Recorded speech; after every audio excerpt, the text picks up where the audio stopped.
UFC terbaru kemarin digelar di Miami. UFC 299 dengan main event Sean O'Malley versus Marlon Chito Vera menjadi sajian utama event ini.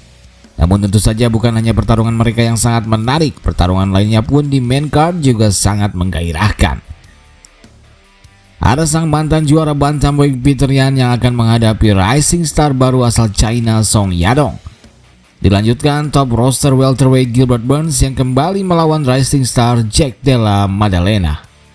Setelahnya legenda Bellator yang baru dikontrak UFC Michael Venom Page menjalani debut melawan Kevin Holland. Dan The Diamond Dustin Poirier kembali ke oktagon melawan rising star lightweight mantan pasukan elit Prancis Benoit Saint-Denis. Bagaimana keseruannya? Langsung saja kita simak recapnya.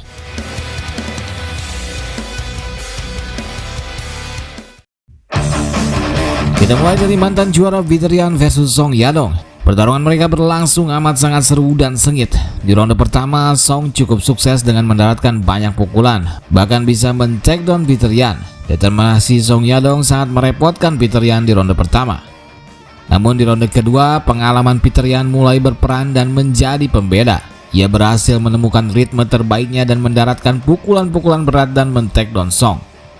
Begitupun di ronde ketiga, pertarungan sudah seperti milik Peter Yan yang bisa mendikte setiap level pertarungan. Keduanya berjibaku tanpa henti saling berusaha menghabisi satu sama lain, namun bel ronde ketiga menghentikan pertarungan. Peter Yan pun dinyatakan menang unanimous decision atas Song Yadong. Lanjut ke Gilbert Burns versus Jack Della Maddalena. Pertarungan didominasi Burns sejak ronde pertama melalui permainan groundnya. Begitupun di ronde kedua, Burns mendominasi dengan permainan groundnya yang ciamik. Namun di ronde ketiga, Jack berhasil keluar dan mendaratkan knee yang merobohkan Burns hingga TKO. Sungguh TKO yang sangat mengejutkan setelah Burns berhasil menguasai seluruh pertarungan, namun di ronde terakhir ia di TKO.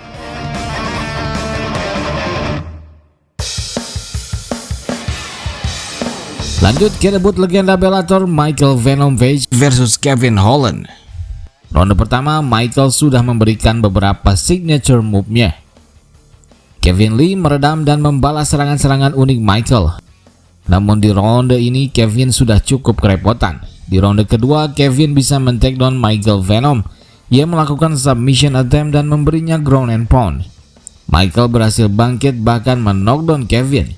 Di ronde ketiga pun demikian, situasi tidak banyak berubah, Kevin malah terlihat lebih pasif dan kelelahan. Michael Venom Page pun berhasil menang dalam debutnya di UFC.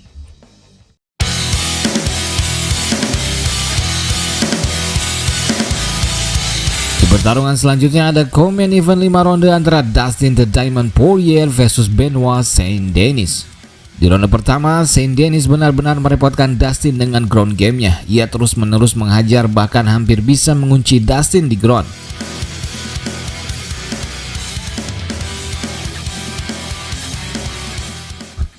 Memasuki ronde kedua, Dustin membuatnya kelayangan dan langsung mencoba melakukan guillotine choke. Upayanya gagal dan malah berbalik. Namun tak lama, Dustin sukses kembali berdiri dan ia pun bangkit. Benoit Saint-Denis dibuat Dustin merasakan striking elite powerful ala The Diamond. Ia pun dibuat roboh dan tertidur hingga tak bisa melawan lagi. Dustin Poirier sudah kembali. Julukan The Diamond memang sangat layak ditasbihkan padanya. Semakin ditempa tidak membuatnya hancur, justru semakin membuatnya kuat dan tangguh. Jarang yang bisa kembali dari KO mengerikan yang diterima Dustin dari Justin Gaethje. Namun Dustin Poirier bisa kembali bounce back dengan meng-KO rising star lapar seperti Saint-Denis.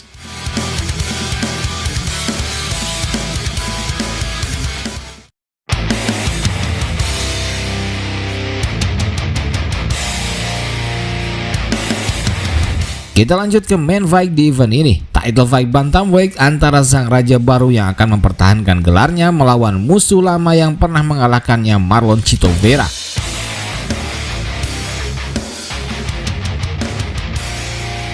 Di ronde pertama pertarungan sudah panas. O'Malley cukup sukses melancarkan berbagai serangan dari luar dengan memanfaatkan jangkauannya.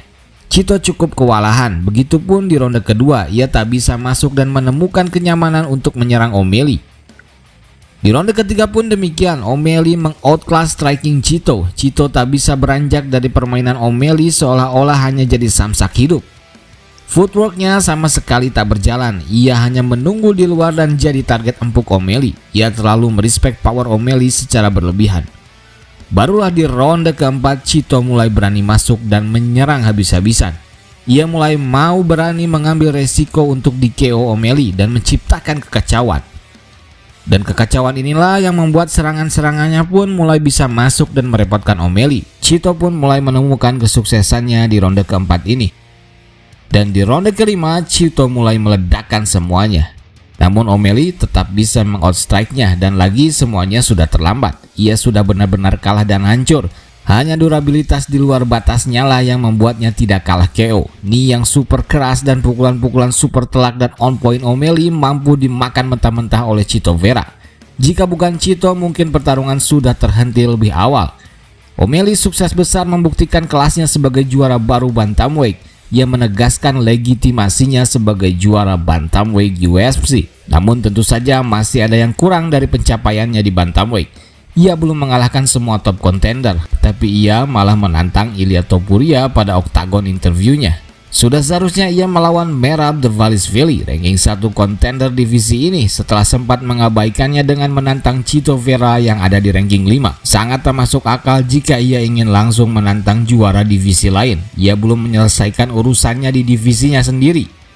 Apalagi yang ia tantang adalah Ilia Topuria, juara yang juga baru melek dan belum mempertahankan gelarnya.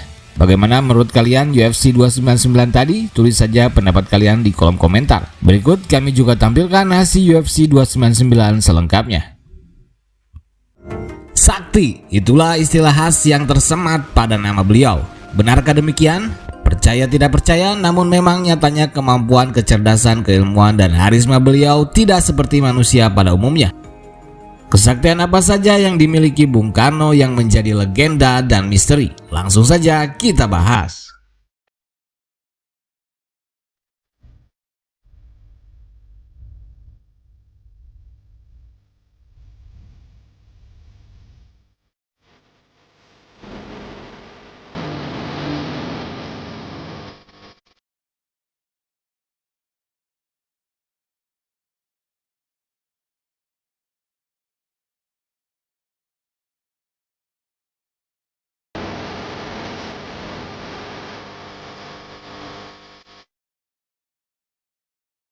Terima kasih sudah menonton, sampai jumpa lagi di video berikutnya. Assalamualaikum warahmatullahi wabarakatuh.